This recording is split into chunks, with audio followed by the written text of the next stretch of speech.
podcast listeners, if you hear my voice right now, I need you to do something for me. I want you to take out your phone or on your computer, go to Apple Podcasts, search for Ask Your Oldhead Podcast.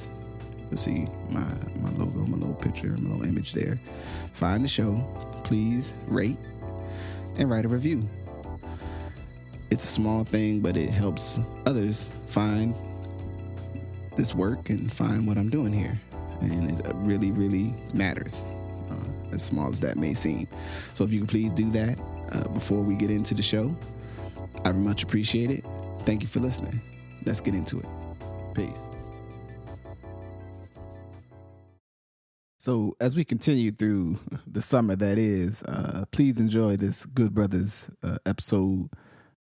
That is a bit of a mixed bag of, a couple items, couple touch points. So, as always, take the best part for yourself and let's go. Peace. Peace. I'm Majestic. My brother Justice, what's happening, baby? What's up, man? We'll just start here. Giannis Antetokounmpo. I think I got it right. Oh man, you said it. That's what I'm saying. Big Greek freak. You know what I'm saying? Yeah.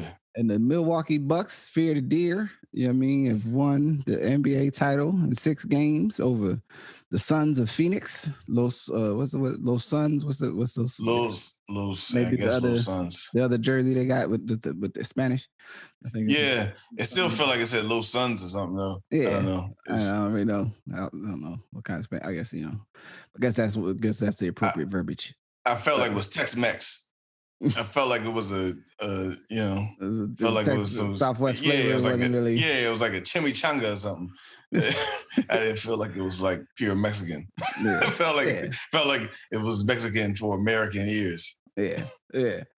Chris Paul and they were not successful in their undertaking. But yeah, so the Bucks 1-6, and I'm interested in your point. But the one thing I thought, and I want to give the brother Giannis props for, in the way he played, is I feel like over the course of these playoffs, and I've listened to a couple silly commentators, not many, but a couple who are still going like, if Phoenix needed to do the wall and da.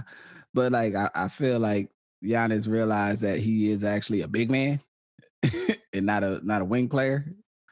And just like fully, and he still does need to do those driving, approaches for him to get his shot, but he really sort of leaned into the like, I'm a big man. Like, let me get an angle, and then I'm gonna do a spin or I'm gonna do a turn. I got to move and 2 moves and a counter and shit. You know what I'm saying? And get my buckets up. And his effort level and his defense and rebounding, I think, is also to be lauded. But I was impressed with the way he handled the series, because I feel like he, one, you score over 40 in 3 out of 6 games in one finals. I feel like, you're doing something right. And right. And even with the foul shooting, all that, I feel like the league punishes big players, like, for being big, from the way fouls are called and to the way most of us as spectators or fans speak about big men, and to a degree. And yes, they did in some sense win the genetic Olympics by being 6'11", 7 foot, that gigantic size. What is 7'4" wingspan or some shit? Right. Like I get it that there's not that many, but everyone in the NBA is a goddamn height outlier. You know what I'm saying? Like everyone in the NBA, he's like 6'4". 6'4" is really tall. Like I think it's less than 9% of the planet is above 6'4", or something number like that. I think it's 14. I know it's 14%. I believe used to be the number of people who are 6 foot or taller. You know what I mean? Like, so almost everyone over there is an outlier. Like, but it's just generally, I was really impressed with the way Giannis like handled the series, and I think closing it out, putting the 50 burger up and just, kind of like, yo, we're gonna win. Like, we're gonna win this game. Like I'm bleed block shots, rebounds, running the floor, like all the stuff. You know what I mean? That we would usually attribute to the good hustle. You know, oh man, look at him out there. Look at his effort level. Yeah. So what was something that you saw, in that in the games that you were able to watch? I don't know if you were able to watch them all or whatever in the series. What were some thoughts you had about the series? So first, I'd be remiss, and our righteous brother would say whatever if we didn't say this. We got to give a shout out to Milwaukee and Fear the Deer for our brother Knowledge Divine. Mm-hmm. You know what I mean? Out there in Middletown. It's interesting to watch a small market win. Because even though people perceive it like, it's 500,000, 600,000 people in the broader sense of, basketball, it's still a small market, right? So I think it was great to see them win. Then I go high level before I kind of drill down. Obviously, the idea of Milwaukee versus Phoenix was probably a nightmare in the thoughts and emotions of the NBA staff, right? Now, I think it performed better than expected because of the Chris Paul, Giannis, kind of idea. And as well as that it actually created good basketball, right? Mm-hmm. Yeah. Now, time will tell, frankly, how people are responding to what it means to watch good basketball, right? Which I think ties into your point about, like, as a sport, people moved away from, like, really tall people who were really good and scored to people like either LeBron or Curry, right? Steph. Mm-hmm. Either people who were, like, kind of freaks of nature, but still, like, had this big story, which LeBron does, right? He carries this narrative. Mm-hmm. Or people like Steph Curry was like, he's kind of just like you. He just shot a gazillion times, right? Which still obscures the fact that your father was one of the best shooters ever, pure shooters ever in basketball, right? Like you were not a kid that needed a crate and walked outside to the crate and walked over glass and all of dumbass narratives. Yeah, you were like Spencer Haywood shooting a leather stuffed ball into a barrel. You know what I'm saying? On a damn under sharecropper conditions in rural Mississippi and shit like you're Steph Curry, like what I mean, like I give it to you. You and your brother are not tall in the NBA sense. You're tall to your point in the rest of the world sense. Yeah, that's what I remember. Steph Curry's 6'3", so that's all y'all are like. Oh yeah, Steph will bust your ass. Like, but that's the thing. The perception on the screen is that Steph Curry is like your height. not that Steph Curry is 6'3", and again came up under one of the top 5 sharpshooters of all NBA history, right? It's like, so I think we had got to that point where people started looking at these characters that were humanized in their sense, and I think Giannis is one of the basketball players who he's not like you. Yeah, in no way, shape, form, or fashion. He's not like you where he came from. He's not like you in his perspective. His wingspan is longer than his height, which makes you a unique individual alone. Mm-hmm. Mm-hmm. And yes, he plays old school basketball. Now, sometimes he shoots threes and he can't shoot foul shots, which complicates things. But generally speaking, his strength is to play old school basketball. Like the basketball that we came up on, and somebody said, "That's how you play basketball. You score and you punish someone, right?" Yeah. You don't shoot a three. Everyone didn't run down and never dribble, right? Like just those things that we have come to like understand in basketball that I think continue to make it open to more to the bigger fan base, but at some point got away from now everybody, even if you're 7'1", you shoot threes. But everyone isn't Kevin Durant, right? Like again, he's another like physical freak of nature. Right. Yeah. He's an absolute outlier. And the absolute thing of what happens when you have a growth spurt later in life. right? And I think but this is important for people to think about. A lot of these guys that do this, they were not tall and they got tall. Mm-hmm. So that's why they can shoot. Yeah. Because they weren't tall at one point, right? And then they got tall and then that just kept shooting.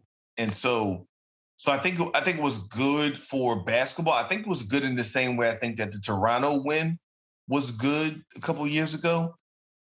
I don't necessarily think that it means it's a Milwaukee dynasty. No disrespect, Niles Devine. But like, I don't think that means it's a dynasty, but I think that it's good for small market teams to win and teams that aren't LA, Brooklyn, 2 LA teams, Brooklyn, to win, because then that lets people understand that like you can build teams different ways. And also I'm not, I think, and you shared this at one point, I'm not this thing of like against the super team. Yeah. Because it's good. Well, it's mostly bullshit. Right. I mean, there's only a couple teams that we don't consider the teams from the 80s super teams, because we see super teams as a creature of the concept of like more assertive player free agency. And supposedly AKA young black men doing what they want to do. Right. And so, fair. If you really look at it, the year Durant joined the Golden State, we consider that a super team. I mean, I'll go for it. I say, yeah. I mean, that was a pretty super team. It was pretty dope. But before Durant joining, it is considered, a naturally developed winner or whatever, because supposedly they didn't, add, the first 2 years. To me, the first 2 years of Miami with LeBron and all them is a super team. But after that, like, the other two, or the super three, was not necessarily, they was good, but they wasn't like great. You know what I mean? Right. Comparatively, like, within the team concept.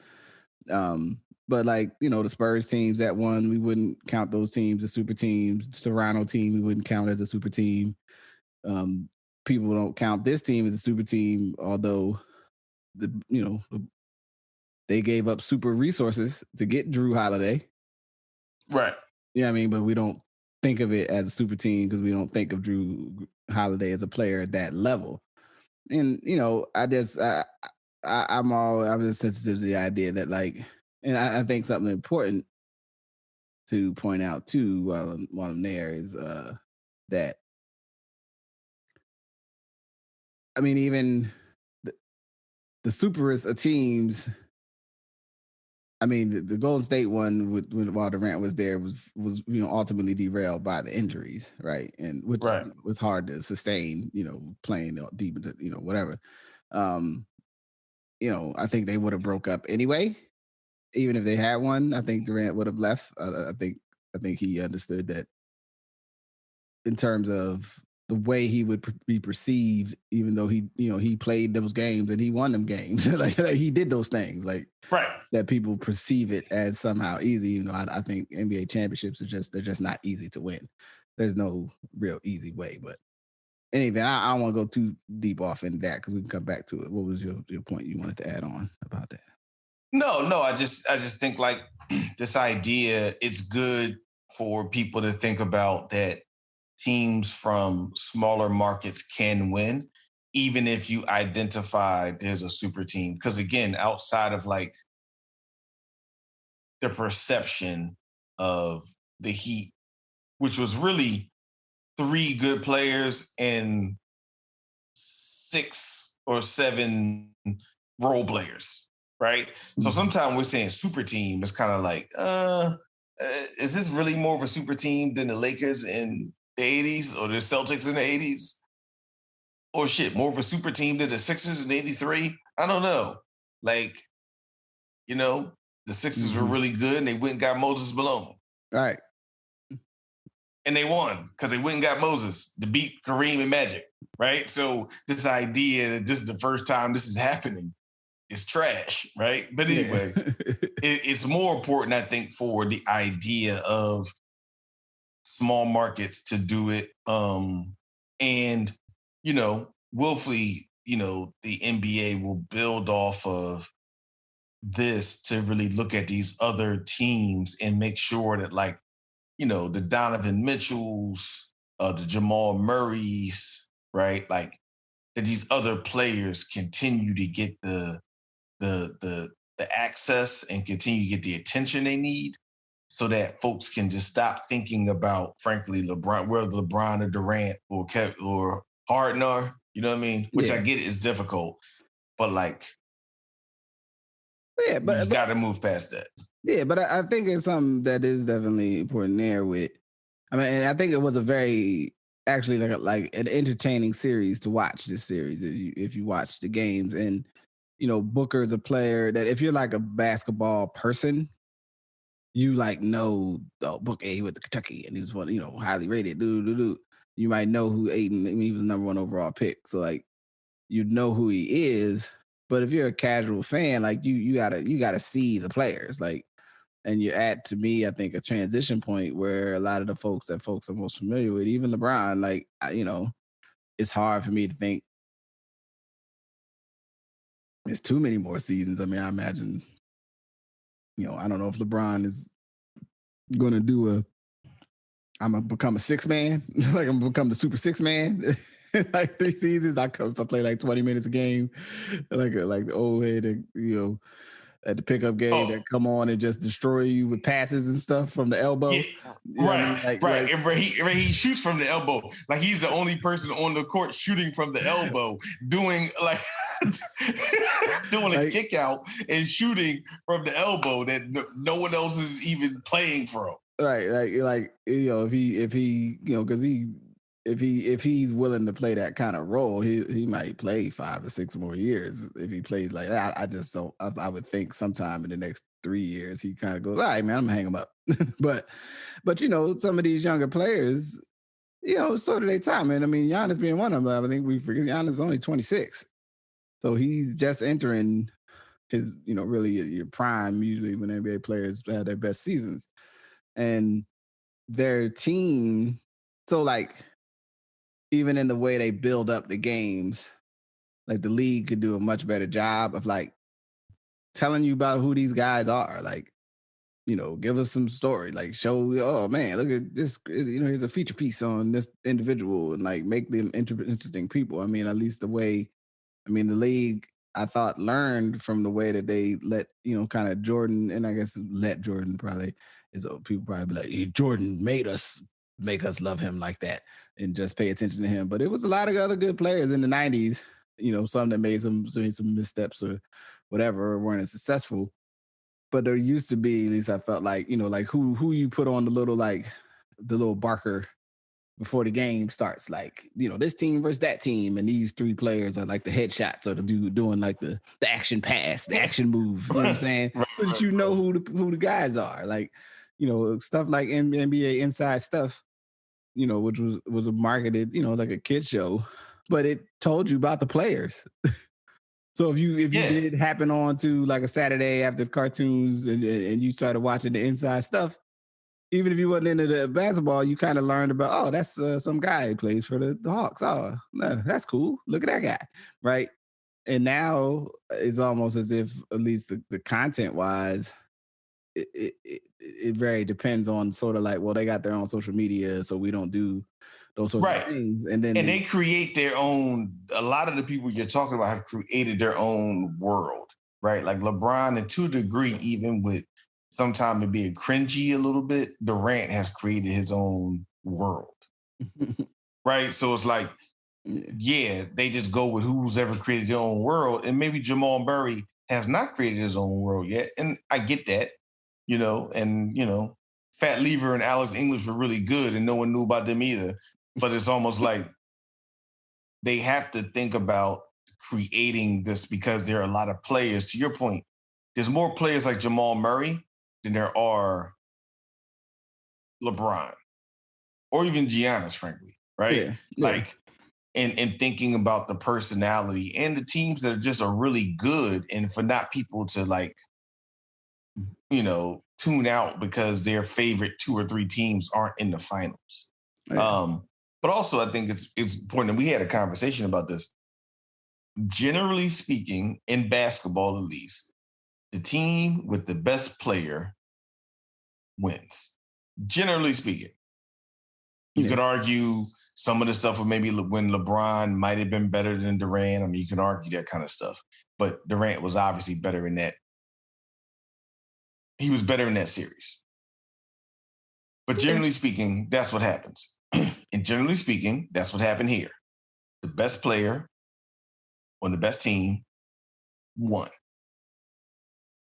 Right? Yeah. And that's what happens. And the mystery of Chris Middleton, where it's like Chris Middleton is either unstoppable or couldn't hit the side of a building with a brick. You just never know how he's going to show up, but he showed up in this series relatively good, and obviously Jrue Holiday, in who he is and in the game he has. So I think it was actually normally these kind of series I'll be like, this basketball sucks, but I think it was good for the game, good for the league that this occurred. And getting back to this idea that the talent, frankly, at this juncture is evenly distributed throughout the NBA. Yeah. And I think that the skill level is overall, I think it is higher in terms like the amount of teams that really have multiple people who can shoot. People keep harping on, Giannis can't shoot. Like, he can shoot enough. He's a big man. He's not a damn wing. He doesn't, can we stop asking him to shoot 30-foot shots and whatnot? And, but most teams have several people that can shoot long shots or mid-range shots or whatever the case may be. And I think it's more challenging to figure out what's the best formula. You know what I'm saying? I think and I don't know, it might not be enough, this one series, right? But I think it's not unrealistic for Milwaukee to at least get back to the Eastern Conference Finals next year. I wouldn't be surprised. And I just think in terms of the teams, unless there's some structural changes to Philly, where they stop forcing Embiid to be trying to create from the damn 3-point line, they're not going to get out of their own way, no matter what they do with Ben Simmons. If Brooklyn is healthy, I think they probably win the whole thing, honestly, especially with the Lakers knocked out. But they weren't healthy.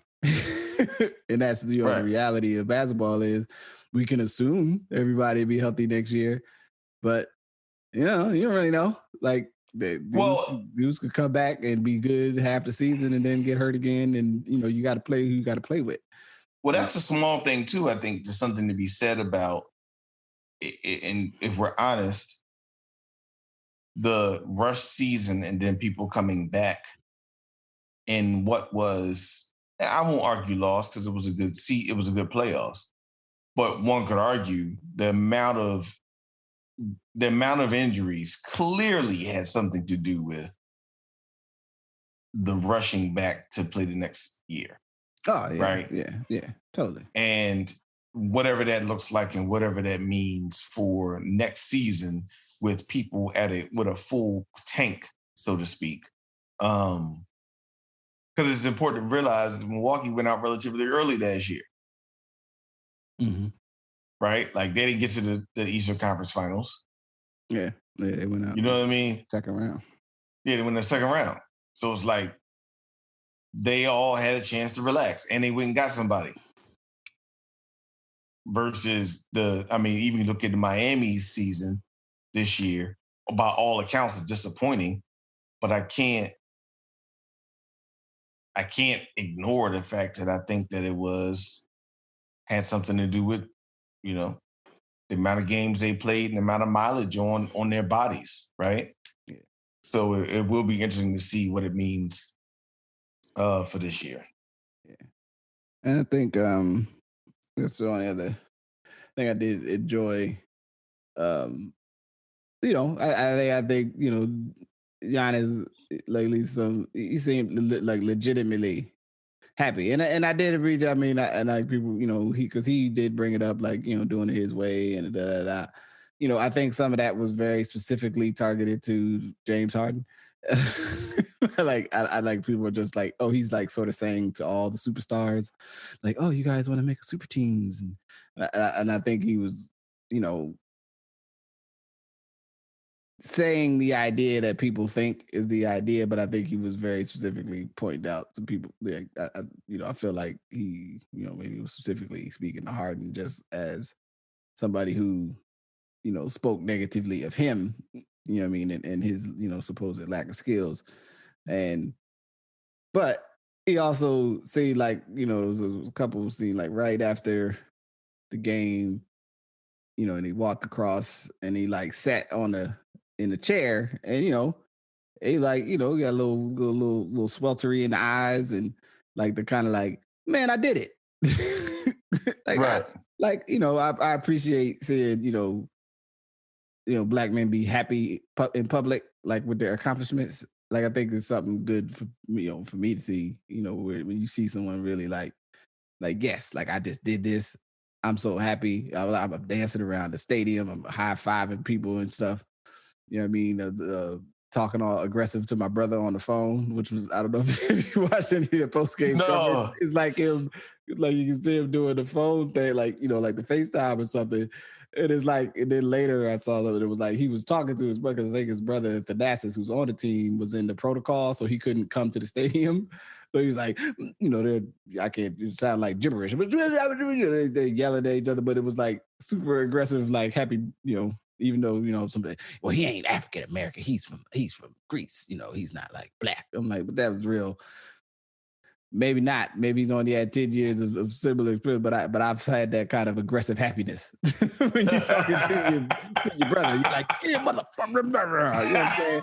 It was a pleasure to see, man. Like, you know what I'm saying? And, you know, I'm not always here for the painting the story of like basketball as vehicle to escape the harshness of you know, of the world society, as it were. But, you know, I think it's something for it to be like, you know, talk about, yo, my mom was selling CDs on the street. You know what I'm saying? Before I came over here. Like, you know, I'm able to take care of all my, you know, like, I'm taking care of my people, my family's over here, you know, like, I was, you know, I played some basketball, but I've been playing basketball for 10 years and shit.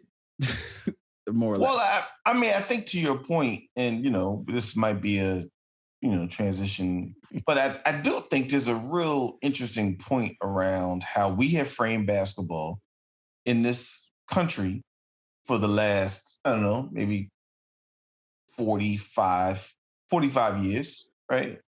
About where people come from and how they play, right? And then owing to my point about Steph Curry and other players, like, you have a group of people who they've been playing basketball and they've been playing, maybe their families were playing, maybe people around them, AAU games, whatever. They didn't come from the worst of conditions to play basketball, right? Mm-hmm. And that doesn't take anything away from their talent. Right. Like, this narrative, again, that feeds into this element of talking about black people, where it's like anything we got was from a hard scrabble situation. We just can't be good at something because we're good at it. Yeah. We had to be good at it because it was like we didn't have any other choice. Right. We had to survive the mean streets. Yeah. Only the mean way streets we can of you know, insert city here. Yeah. Right. Yeah. But I do think it's interesting to have a conversation about what it means to have a global dialogue about basketball, and to say that there was a family in Athens, Greece, who, for whatever reason, basketball presented a way out from the challenges of global capitalism, right? That is not an American story. Mm-hmm.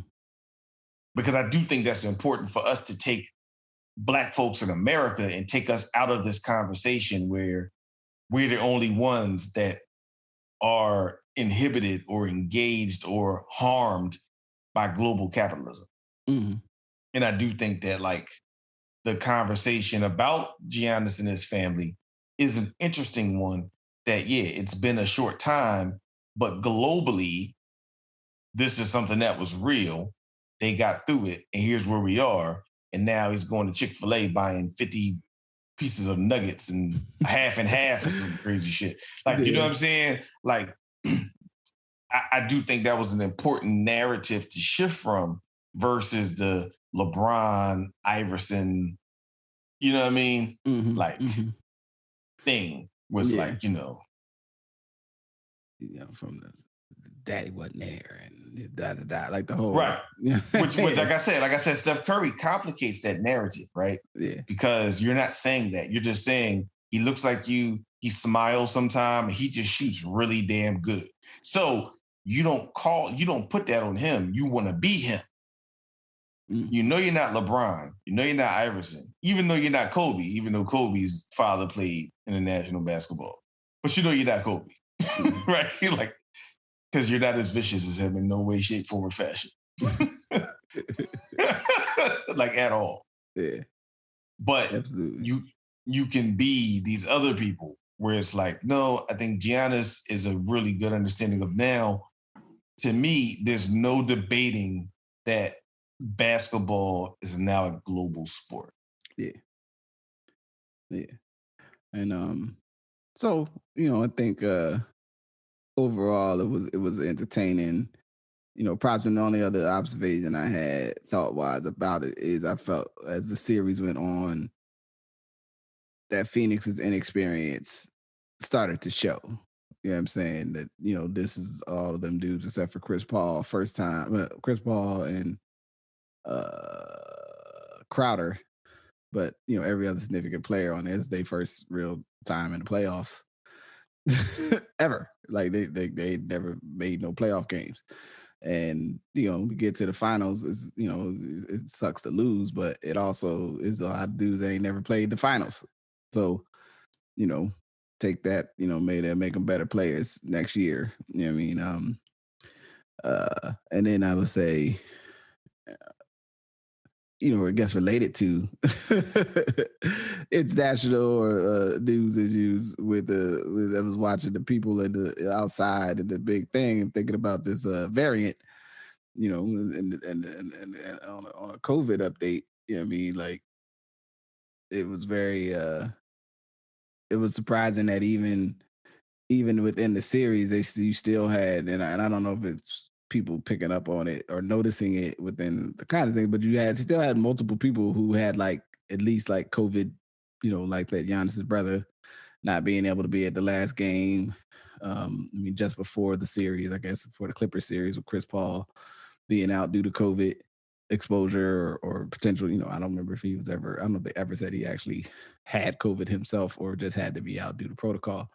But the COVID's still with us, even though the world has opened up. And so if you didn't know, world, we just did a segue to this Delta variant. And it's interesting, because I get people, I've read enough things that like where it's just the reality that, and I think some of them speak to early in our conversations during the beginning of the pandemic, that the fear that this could become just a thing that's like happening with us and people similarly situated, socially or economically, and that, the rest of the world will just go on. And unfortunately, I mean, there's just a lot of people that are still getting COVID. More than not like it was, but it's still spreading. So, like, this says they shared a stat with me. Us at some point, I think in June, so it was a little while ago. Black people were 80% of the hospitalizations. You know what I'm saying, for COVID, which is like, it's a lot of hospitalizations for people that aren't, are depending on whose statistics you believe, are less than 5% for sure of the population here. Right. highly concerning for me, and I just don't know if people still treating it serious. What's some of your thoughts on this Delta situation? So it's like it underscores America, right? And I want to be clear, I ain't putting it just on Black folks who, for a variety of reasons, have decided not to get the vaccine, right? Because it's a whole bunch of other people, read white people, in America who have also not decided. When you look at some of these states with the lowest forms of vaccination, there's some of the highest population of Black folks, but also the highest population of white people who have decided not to get the vaccine. So there's a lot of convergence. But what I'll say is about, and we've talked about this on a lot of different levels, but I think this is one of the examples of, and I'm not talking about people's decision to take a vaccine, but the idea that your own information is out there, right? It's less about the vaccine, more about your information versus the information. And so, and what that ends up meaning to people in regard to like being harmed or being sick. And then, so you have a deep level of distrust of the government and systems, but you also really depend on government and systems to like function and survive, and in some ways continue to live, right? And this idea of where we are, which is like when everything is happening in America, and literally 50% of the people in half of the people in the country are, have had the particular, whatever. It's just such an interesting element of like American society where we have chosen our own information, chosen our own facts, and then are trying to interact with each other based upon that. And then acknowledging that, again, the people who are often the sickest traditionally or impacted by the most health issues are also going to be the people who get harmed, right? And so, and what does that look like? And like, shout out to everybody who's thinking about the health, the things you can do to, keep yourself healthy, generally speaking. But we also know a lot of the folks who are getting impacted are not people who are being thoughtful about everything they're taking into their systems. They're more defined by their fear of government than of the very real threat of what's occurring to them, right? Which I think that is the bigger picture for me. That's the country you have, right? And it plays out not just in believing Donald Trump, but it plays out in believing that the government wants to harm you. And so when you have millions of people in America of all races who fundamentally believe that the government wants to harm them, that is a ringing indictment of our democracy and a ringing indictment of the information people are receiving. Because again, whatever decision you arrive at, the point that you think the government wants to make you sick, that's a whole nother kind of idea. Yeah. And that is, I guess, the other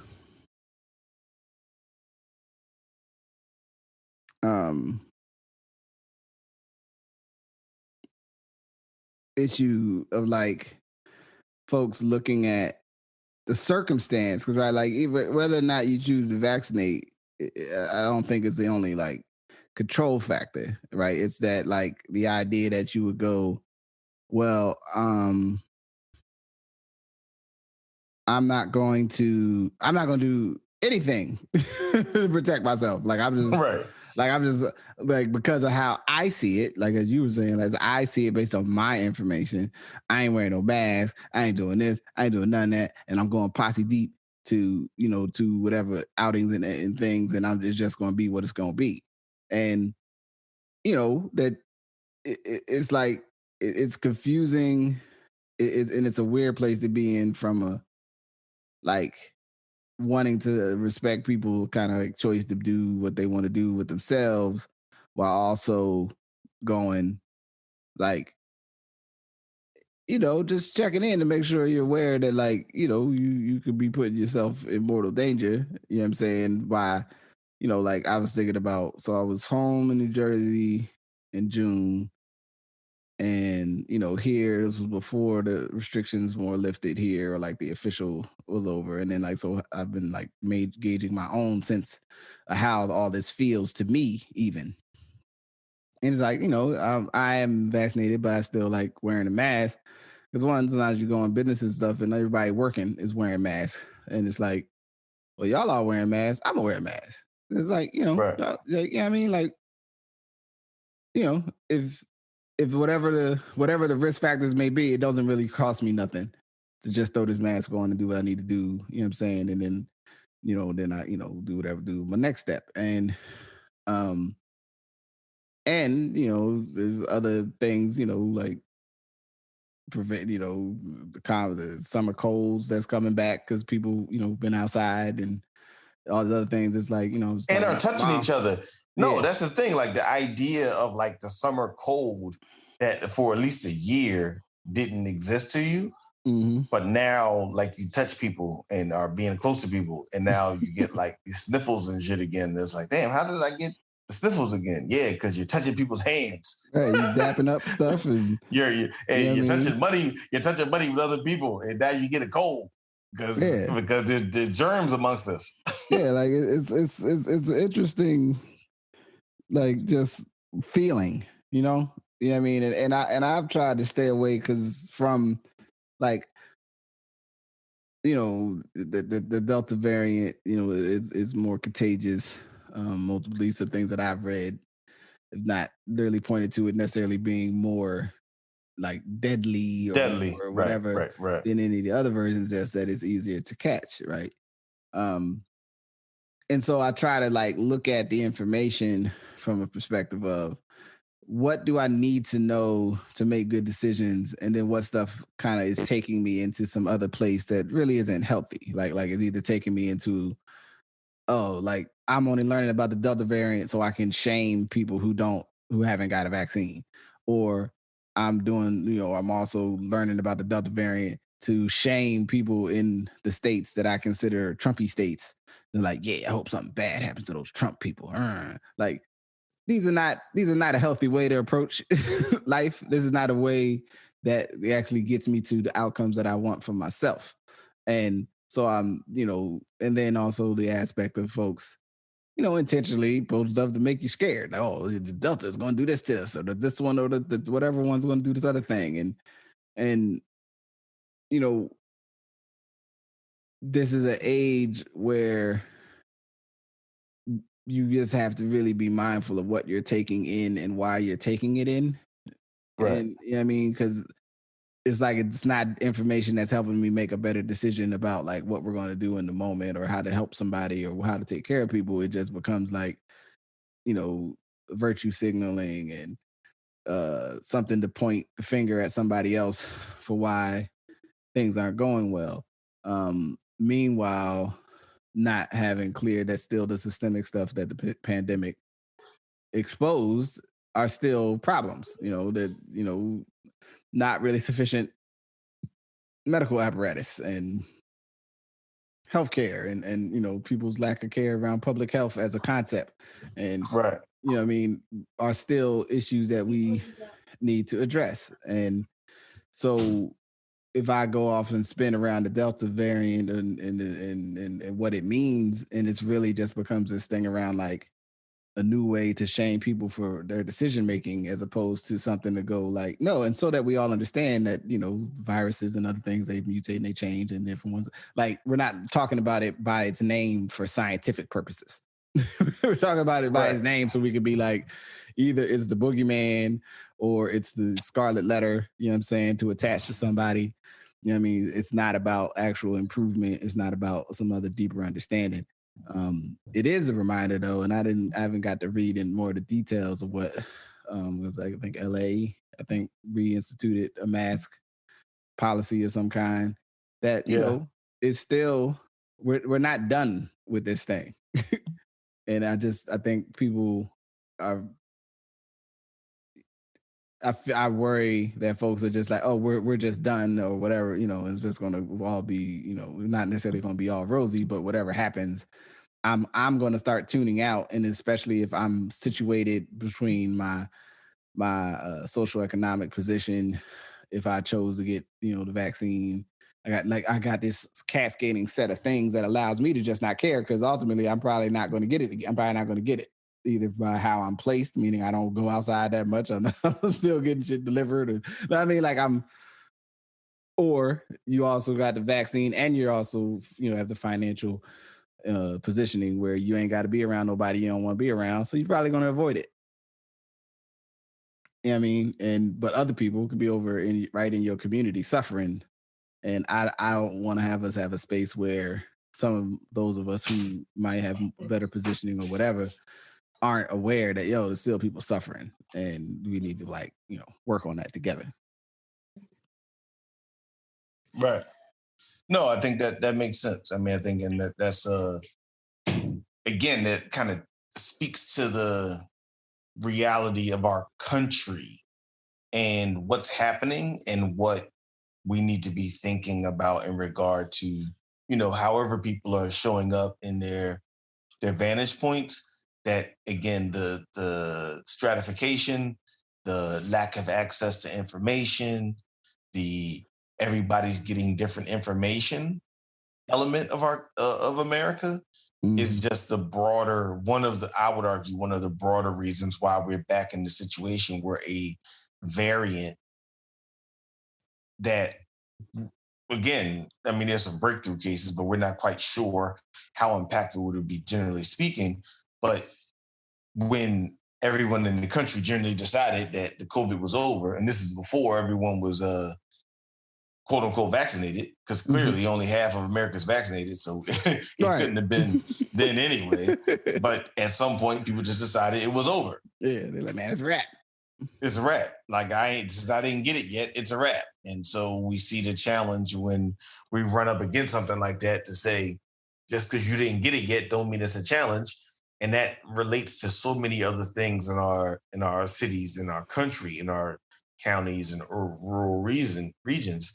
That's like, nah, just because you didn't get it don't mean it ain't happening. And now we see that, and we see, and then the other challenge on a macroeconomic level is, okay, what kind of drag happens? Or just like in LA, they reinstated it, but the sheriff isn't enforcing it. Because the sheriff's vantage point is, you told us that this was the solution, and now this percentage of people are vaccinated, and what you want me to do? Again, you have different information. And when we're not operating from the same playbook, that's a whole nother level of a challenge. And I think, my argument would be that is a seminal issue of our time, that we're not operating from the same playbook. And when we're not doing that, it's going to be much more difficult to come together as a collective to solve any issue. Right? COVID is just a stand-in for any issue we might find ourselves dealing with. Yeah. So, I ain't got too much deeper on that one side, man. Stay safe out there and go outside, but don't Here's my thing, man. Don't go too hard, man. My thing, get yourself together. You know where you at. Here's my thing. Everybody know where they at. Mm-hmm. And deal with it according to you knowing where you at. You know what I mean? Yeah. It's almost like they say about the streets. If you in the streets, you know what the possibilities are. Yeah. So if you in the streets with COVID being out there, and whatever your status, however you moving, or other people around you, you know what it look like. And so just move and act accordingly, according to, what it is, and stand what you do. So in our last pivot, of the evening or what have you, USA basketball. Oh man. Of situations, or was it circumstances of doing a job in our lives. It's like, it might as well be Usher. Sheesh. You know what I'm saying? Like, they lost to France, and now they could totally just go ahead and win the rest of their games and whatever. The thing I'm curious to get your thought about, and it actually sort of ties into. I think I can make this attachment. All right, so the curious thing about the Bucks winning the 6 is that folks looking at the construction of their team by some folks' assessment, all of the part, even the greatness that Giannis has overall, that some of his inability or his limitations, and then their structural limitations, did not make it seem like they would be able to get it done. But they did. Our structural issues we talked about but also behavioral, or somewhere in between in terms of the way we get information and the way we respond to information, is hampering our ability to really find us at the end of this pandemic, so to speak, and also the pandemic, in terms of the virus having its own biological imperative to exist, so therefore it changes. Team USA is a odd entity. I think it's been much. Other people that work in sports for a living will tell you that it's like it's a team that when they win, everyone just goes, yeah, good job. But when they lose, it's a national crisis. But there's actually no upside. There's very little upside for them on like the USA, pride for the country tip. But on the other hand, how that team is put together, right? And ever since it went to putting professional players on the team, there's been this, and even in the years that they lost, they were still mostly pretty damn good for the most part. But of like whatever pros we send will be sufficient to beat the world. And it's an interesting thing to me in that I don't think the world overall has caught up with the US, so to speak. But I do think there's still something to, you got to put people together that are complementary. Like the leadership of how you organize a team still matters. And it seems like with Team USA basketball for international competition, it's a weird, like, we just going to get, these players and it'll be fine. And it doesn't matter if we don't really have that many big men. It doesn't really matter if we don't have any first point guards. You know what I'm saying? It's all good. Like, it'll just be fine because we're just so talented. And then the people who suffer when it doesn't go well are the players, because people, basically just talk bad about them. You know what I'm saying? And it's a very confusing. I don't know how y'all lost to France and only scored 76 points. All right, I'm just gonna say it. It doesn't seem to make no damn sense to me. So, Majestic, how do you feel about this situation? So I think, to your point, it is a conversation that we need to have about, as things change, do you change? Mm-hmm. Right? I mean, 88, 92, Dream Team, all these things. Like, let's just be real. Global basketball has caught up with American basketball on a variety of levels. Now, you could argue and say, well, yeah, that's because all your best players are not playing together. And that's probably true. The best 11 basketball players from America are not on the team. Yeah. For a variety of reasons, right? Mm-hmm. Mm-hmm. And the best 11 players on that team are not together with the best possible coach to coach all 11 of those players, which is another important thing. Mm-hmm. So, yes, if we just minimize it to, can we get the best 12 American players and if they play the best 12 players from somewhere else in the world, would they win?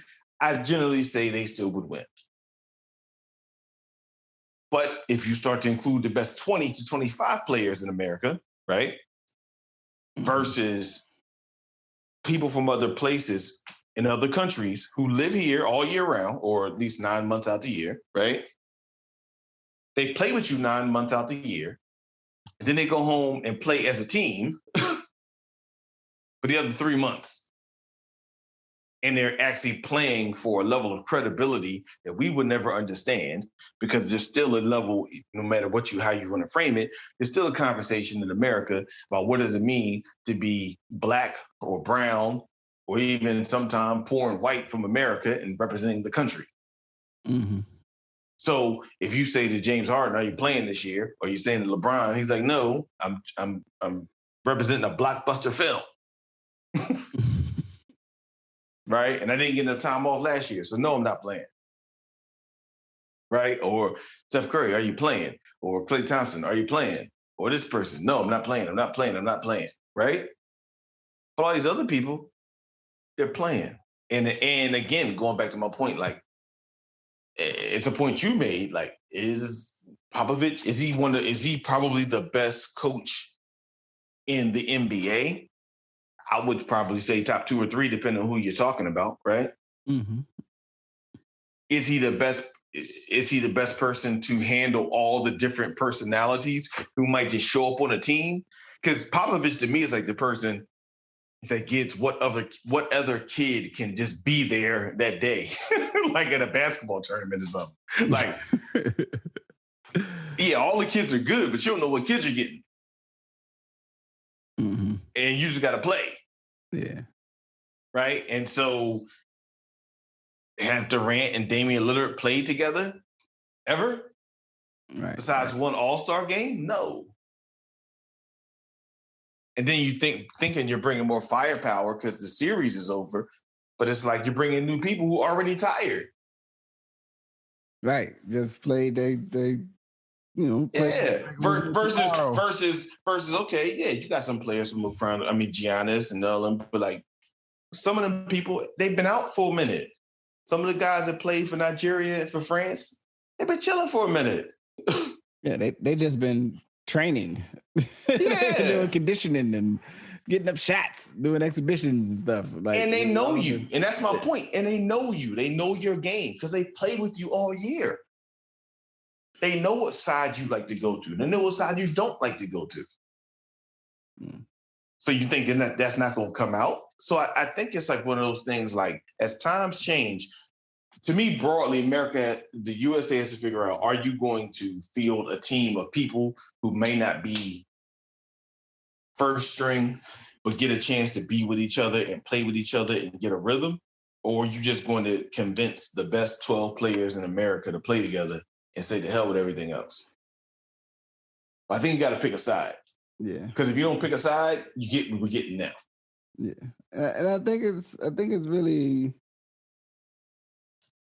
I think you have to, it's a different sport than regular NBA basketball. I mean, like, from the way it's refereed, I mean, the trapezoid is gone, but it's still a wider lane and like all that structural stuff. And I just wonder, like, how long does it take for guys to adjust to their own expectations and like being with each other? It still doesn't seem like, though, it's weird to be like, basically it's almost like, maybe this is what being an Alabama fan is like, where you just expect the team to go undefeated no matter what. Like, they should just lose no games. And it's just like, it's bizarre, man. I find myself feeling conflicted because I'm like, yo, how'd y'all only score 76 points? And the other hand, just being like, well, I mean, this is damn international exhibition tournament. Like, I guess, why should we be upset? You know what I'm saying? Are we upset because America's losing, or we feel like we're disappointed in these guys for not giving us more sledgehammer and pounding the world? You know what I'm saying? Like, smash, smash. Right. I mean, maybe they work it out, man. Maybe they work it out. Maybe they get the next game, and but it does not seem. It seems like there could be some way to get more players who are like some contingent of it that are just like, these are just the guys that play international basketball for the United States. I mean, on a whole related but unrelated thing, I don't know if you're familiar with the 3-on-3 basketball, Olympic level basketball. I think it was no in the last Olympics, I think. but our 3-on-3 team did not make the Olympics. Really? Did win the last world title, I think, which was in I think 2019 or something, led by Robbie Hummel. You know what I'm saying? Purdue, great. And 3-on-3, 3-on-3 team is told out, but I think the 3-on-3 women's team is gold medal favorite, or at least they're in the mix. Yeah. I didn't even really remember that was a thing, but I was with some people last night and they were like, yeah, the 3-on-3 team didn't even, how are they doing? I was like, wait, what 3-on-3 team? It was like, yeah, and then it was like they didn't even make they didn't make the Olympics. They lost. And so therefore they're not even there. Maybe the world has caught up. Wow. I didn't even know. I don't know, man. I'm leaning on Dame and Kevin Durant figure this thing out, But on the other hand, I'm like, damn, man, what if Kevin Durant go over there and play all hard to get the gold medal, and then, he don't get appropriate recuperation time, so you come back here and try to, at least for those that care about those sort of things, salvage his image, so to speak, by winning, the NBA title. I don't even know. No, that's a real conversation. That's a real thing. I think too that I always really think that like pro level players, like I don't think, it'd be great if LeBron somebody did post a great meme of saying like when Shep shows up with above the rim to join what's his name's team, that like LeBron should just fly over there and be like, nah man, he on the original roster. His name's right there. You know what I'm saying? And it'd be like real Space Jam. Right. It'd be like a mix of the Above the Rim and Space Jam. Like LeBron pull up, you know what I'm saying, in like sweats and a cutoff t-shirt. Like, yeah, man, let me get in here. Get in a Newport behind his ear. Hey fellas, man, we gotta lock this down, man. Come on. Like, because it's such an interesting phenomenon, but also it's like, when we don't win other medals and other sports, you know what I'm saying, we might be this. Is Lolo Jones, is she in this Olympics still? Is she the one that kept losing? Yeah, she is. Man, I hope she figures that thing out this year, man. Did she get a bronze? Did she get a bronze or something? I think she did. All right, man, well, good for her, man. Just figure it out, Lolo. And everybody else. Yeah, because we be fighting to get these medals. But we don't treat them the way we treat the NBA players, and I just feel like at some point for them, it's what's the upside, man? Say, look, I'm doing 2 or 3, depending on how old I am in all these lanes. Then y'all on your own, like I'll be special assistant coach or something, but I ain't playing. Or we just do an under 25 thing, like USA sending only under 25 team. We ain't sending no older dudes. Right. I think we got to figure out, right? Either we're okay with whatever it's going to be, or we're not. Yeah. Right? Like we're either okay with just balling and sending our 25-year-olds and rocking out, or we're going to try to dominate. But that means we have to pay more attention to what domination looks like if that's what we're going to do. Yeah. Man. All right. Well, I don't know. With that, that's all I got. Anything? Hey, man. Good in the order? Listen, it's all good. We'll see y'all, same bad time, same bad place. All right. So with that, I'm going to say peace. Peace. Thank you for listening to Good Brothers. Thank you to my good brother, Majestic. Thank you to you, the listeners. As always, we record as often as we can with care and concern, and look into the future and appreciate the support and the time you spend tuning in to what we laying down, as they say. You can support the podcast best by sharing with a friend, by hitting the rate, subscribe, and whatever medium you engage with this. Give us some likes or something. Also, though, you can materially, physically support the podcast by becoming a patron on Patreon. If you just search Ask Your Oldhead and you find the image of me and my name, Justice Rajee, join on a monthly contribution, help keep the lights on, as it were. The next step in the next month, we will see some more content, some more interviews, and it'll just keep going. It's been a summer, and when it's appropriate in time, I will maybe add on in word and rhyme. So in any event, thank you. As always, take the best part for yourself. Be safe. Peace.